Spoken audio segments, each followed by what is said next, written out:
বিলাইব অসমৰ দৰ্শকক এই মুহূৰ্তত দিব বিচাৰিছোঁ বিগ ব্ৰেকিং। আজিৰে পৰা আৰম্ভ হ'ল উচ্চতৰ মাধ্যমিক চূড়ান্ত পৰীক্ষা।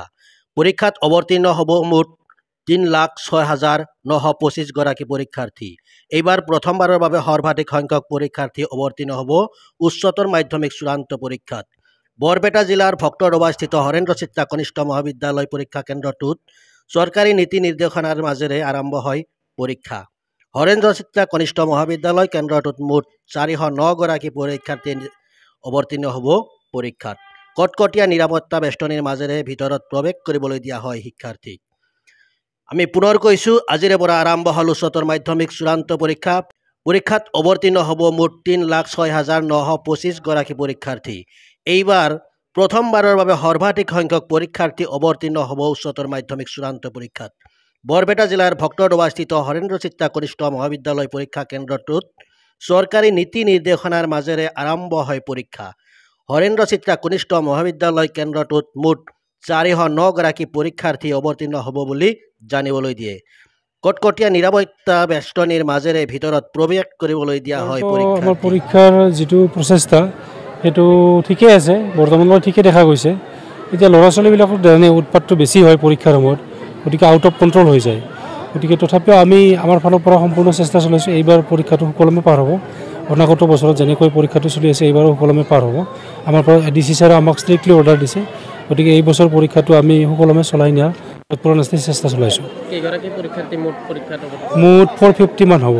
450 ইয়াতে 3খন অনুষ্ঠানৰ আছে। এতিয়া আমাৰে বেছি ষ্টুডেণ্ট আছে, আমাৰ বেছি আছে। নিৰাপত্তাৰ ক্ষেত্ৰত কেনেধৰণৰ ব্যৱস্থা ৰাখিছে? নিৰাপত্তাৰ ক্ষেত্ৰত আমাৰ ছিকিউৰিটি আছে। এইফালে এই এডমিনিষ্ট্ৰেশ্যনৰ ফালৰ পৰাও ৰখা হৈছে।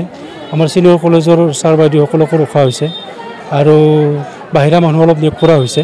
আমাৰ SMCৰ ফালৰ পৰা তেনেকৈ অলপ নিয়োগ কৰা হৈছে। গতিকে ঠিকে আছে, নিৰাপত্তাটো ঠিকে আছে। হয়, গাইডলাইন ফ'ল' কৰা হৈছে।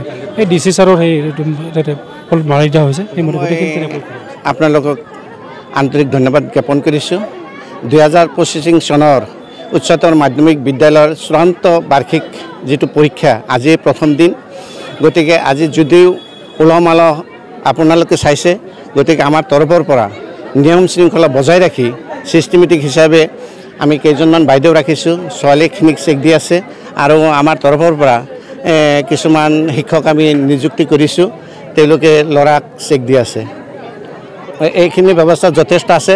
আপোনালোকৰ আশীৰ্বাদ আৰু ৰাইজৰ আশীৰ্বাদ যথেষ্ট পৰিমাণে এইখন মহাবিদ্যালয়ত আছে। গতিকে এইবাৰো আমি প্ৰশাসন তৰফৰ পৰাও আমাক যথেষ্ট সহায় কৰি আছে। ইতিমধ্যে ছিকিউৰিটি আমাৰ ইয়াত পৰ্যাপ্ত পৰিমাণে আহিছে। গতিকে ভাবোঁ আমি আপোনালোকৰ আশীৰ্বাদত এইবাৰো নিয়ম শৃংখলা বজাই ৰাখি আমি শৃংখলাবদ্ধভাৱে চলাই যাম।